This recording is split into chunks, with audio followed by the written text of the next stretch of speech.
তিশার ভেজ কিচেনে তোমাদের সবাইকে স্বাগত। তিশার ভেজ কিচেন মানেই সম্পূর্ণ নিরামিষ, তোমরা সেটা জেনে গেছো। আজকে কিন্তু আমি লুচির সাথে খাওয়ার জন্য ভীষণ সুন্দর একটা টেস্টি রেসিপি তোমাদের সাথে শেয়ার করব।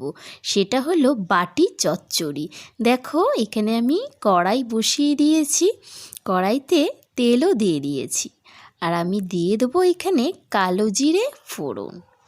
তো এই বাটি চচ্চড়িটা খেতে কিন্তু ভীষণ সুন্দর হয় এবং লুচি পরোটার সাথে খুব ভালো লাগে। দেখো এখানে আমি আলু নিয়ে নিয়েছি এবং মটরশুঁটি নিয়েছি। আলুগুলোকে ছোট ছোট করে কেটে নিয়েছি। আলুগুলো কিন্তু আমি সেদ্ধ করিনি। আর সাথে মটরশুঁটি, আলু আর মটরশুঁটিটা আমি হালকা হালকা করে একটু ভেজে নেব।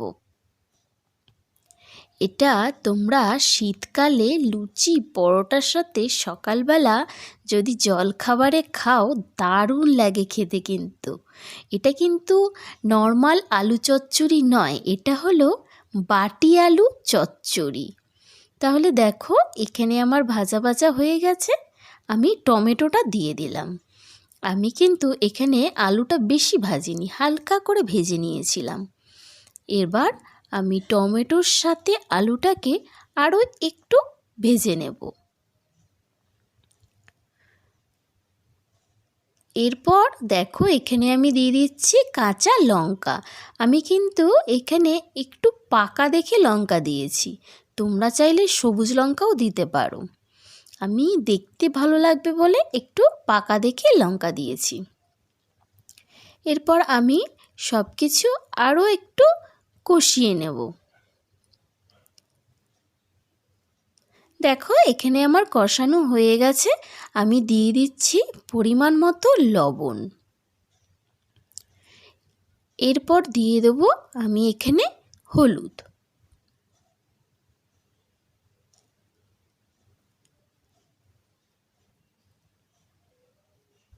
এরপর আমি এখানে দিয়ে দিচ্ছি দেখো চিনি। এখানেও কিন্তু একটু চিনি দিতে হবে, না হলে কিন্তু এই আলু বাটির চচ্চড়িতে টেস্ট কিন্তু তেমন আসবে না। তো এবার আমি কি করব, সমস্ত মশলার সাথে আলুটা ভালো করে একটু নাড়িয়ে নেব এবং হালকা হালকা করে একটু কষিয়ে নেব। তোমরা কিন্তু গ্যাসের আঁচটাকে এখানে মিডিয়াম রাখবে। দেখো এখানে আমার কষানো হয়ে গেছে, আমি একটু জল দিয়ে আরও একটু কষিয়ে নেব।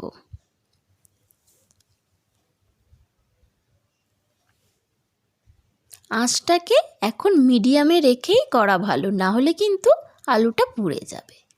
এরপর দেখো আমি এখানে পরিমাণ মতো জল দিয়ে দিয়েছি। এবার আমি একটা ঢাকা দিয়ে দিলাম।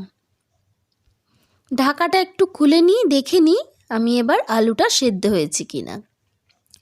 আলুটা দেখো এখানে আমার সেদ্ধ হয়ে গেছে। এবার আমি খুন্তি দিয়ে আলুটাকে একটু মানে নরম করে নেব, একটু গালিয়ে দেব। তোমরা চাইলে লঙ্কাগুলোও একটু ভেঙে দিতে পারো, তাহলে একটু ঝাল ঝাল লাগবে। আর না চাইলে ভাঙবে না, কিন্তু আলুটাকে কিন্তু তোমরা অবশ্যই কিন্তু খুন্তি দিয়ে এরকমভাবে ভেঙে দেবে, তাহলে কিন্তু বাটি চচ্চড়ির মানে আলু বাটি চচ্চড়ির টেস্টটা কিন্তু দ্বিগুণ হয়ে যায়। আলুটা যদি একটু শক্ত থাকে মানে গোটা থাকে, তাহলে কিন্তু টেস্টটা অত ভালো আসবে না। তো আমি যেইভাবে ভেঙে দিচ্ছি সেইভাবে ভেঙে দেবে। উপর থেকে আমি দিয়ে দেবো ধনে পাতা। এই আলু বাটি চচ্চড়ির মেন জিনিস হলো লাস্টে, সেটা কিন্তু আমি একদম লাস্টে দেব। এবার আমি ভালো করে সমস্ত কিছু একসাথে মিক্স করে নেব। তোমাদের আগেই বলেছি এই আলু বাটি চচ্চড়িটা কিন্তু একদম অন্য রকমের।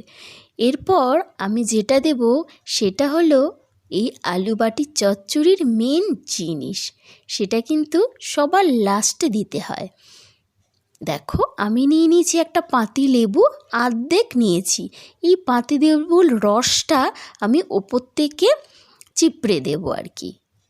তো এই যে হালকা হালকা একটা টক ভাব আসবে এই আলু বাটির চচ্চড়িতে, এটা কিন্তু দারুণ লাগে খেতে।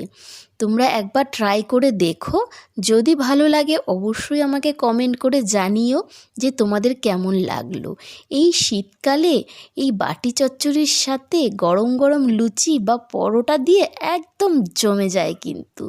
তাহলে বন্ধুরা, তোমাদের কেমন লাগলো এই ভিডিওটা তোমরা কিন্তু অবশ্যই জানিও।